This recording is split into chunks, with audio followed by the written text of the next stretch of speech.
Grabe, nagrarally na ang mga Pilipino sa harap ng Senado. Nasaan daw ang katotohanan sa confidential funds ng Vice President?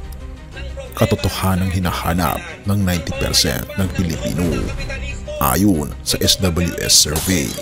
Pero dahil parang hindi matutuloy ang impeachment, magpi-people power rally ba? Nakakalungkot na katotohanan sa Pilipinas ay maaaring mahayag sa mga susunod na mga araw o buwan. VP Sara maaaring makatakas sa impeachment ngayon pero hindi makakatakas sa katotohanan. Ano ang katotohanan patungkol sa resolusyon na naghahanap na ma-dismiss ang impeachment case laban kay VP Sara Duterte? Sa saligang batas.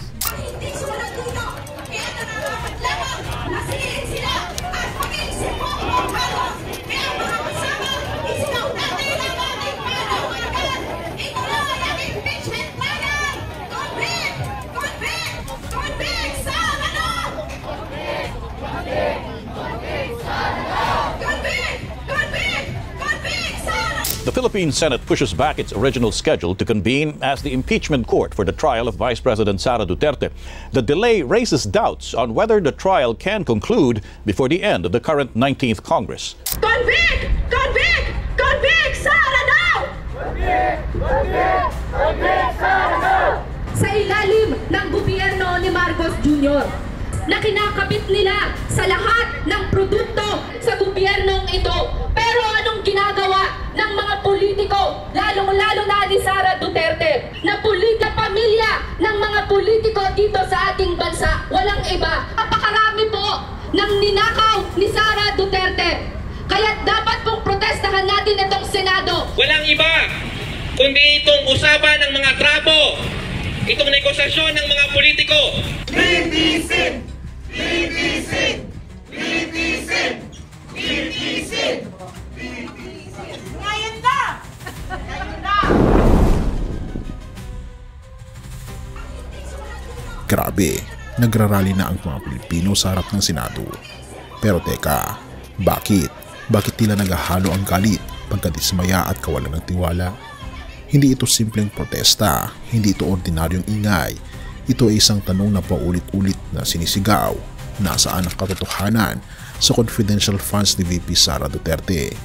Ayon sa survey ng SWS, 90% ng mga Pilipino ang naghahanap ng klarong sagot. Pero bakit parang walang nangyayari? Bawat galaw sa Senado, may kasunod na tanong. Senator Amy Marcos, mismong kapatid ng Pangulo, kinumpirma. May mga draft resolutions na gustong i-dismiss ang impeachment laban kay VP Sara, pero hindi pa raw ito pinal. Iba-iba raw ang versions. Lahat daw naghanap ng walang butas na legal na daan.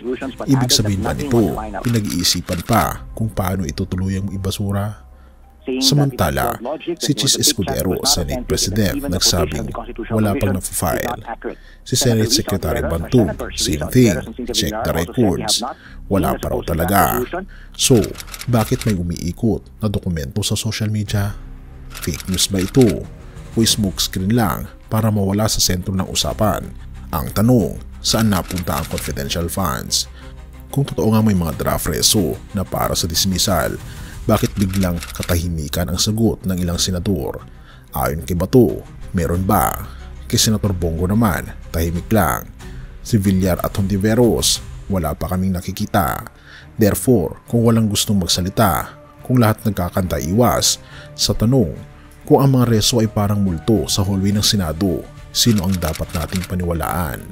At ang mas malupit, kung hindi matutuloy ang impeachment, magpi-people power rally ba ang sambayanan? Handa na ba muli ang taong bayan sa gitna ng init, ulan at panganib para ipaglaban ang isang tanong, saan napunta ang pera ng bayan? Ang katotohanan nakakalungkot sa Pilipinas, ang katarungan ay parang raffle. Kung sinong malakas sa sistema, siya ang mas may tsansang manalo. Pero kahit ilang draft reso pa ang lumabas, kahit i-dismiss pa yan ng pabulong, kahit ilang senador pa ang umarte na parang walang alam, si VP Sara Duterte maaaring makatakas sa impeachment sa ngayon, pero hindi siya makakatakas sa katotohanan dahil ang alaala ng taong bayan ay hindi tabula rasa. Ang tanong ng 90% ng mga Pilipino, ay hindi kayang palampasin ng kahit ilang reso. Kaya habang tumatagal, habang tinatakpan ng draft at denial ang issue, mas lalong nagiging malinaw. Hindi natutulog ang masa. At kapag muling nagising sa galit, hindi impeachment ang isusunod, kundi historya. Have mercy, O God, at purihin ang ating Panginoong Diyos. Apokalipsis 14 verses 6-7.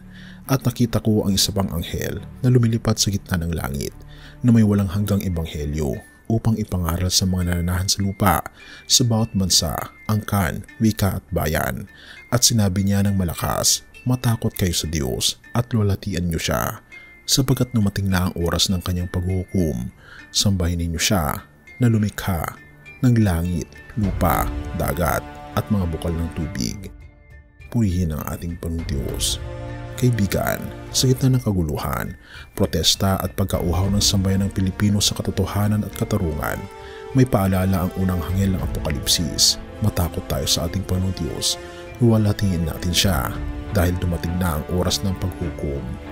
Ito ang simpleng paalala na tayo magkaroon ng pagbabalik sa paningin sa ating Panginoong Kristo na siya ang tunay na hukom at tagapagligtas.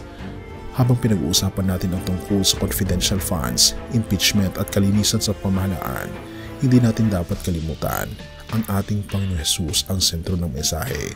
Hindi lang niya inaanyayahan ang bawat Pilipino na manindigan para sa katotohanan, kundi binibigyan niya tayo ng lakas upang manindigan sa tama kahit sa panahon ng kadiliman.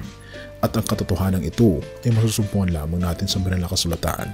At syempre, masusumpungan natin dito ang ating Panginoon Jesus, ang tunay na katotohanan.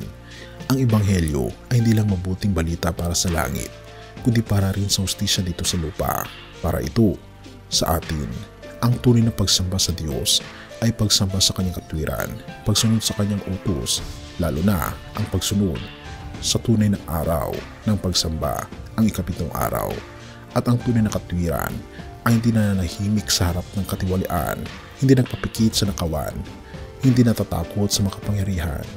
Kaya bilang mga tagasunod ng ating Panginoon Kristo, ang tagapagkinig ng unang mensahe ng anghel, tayo ay tinatawagan hindi lang para magsimba, kundi para manindigan, hindi para lang magdasal, kundi para ipamuhay ang katotohanan si Jesus mismo, ang ating pamantayan.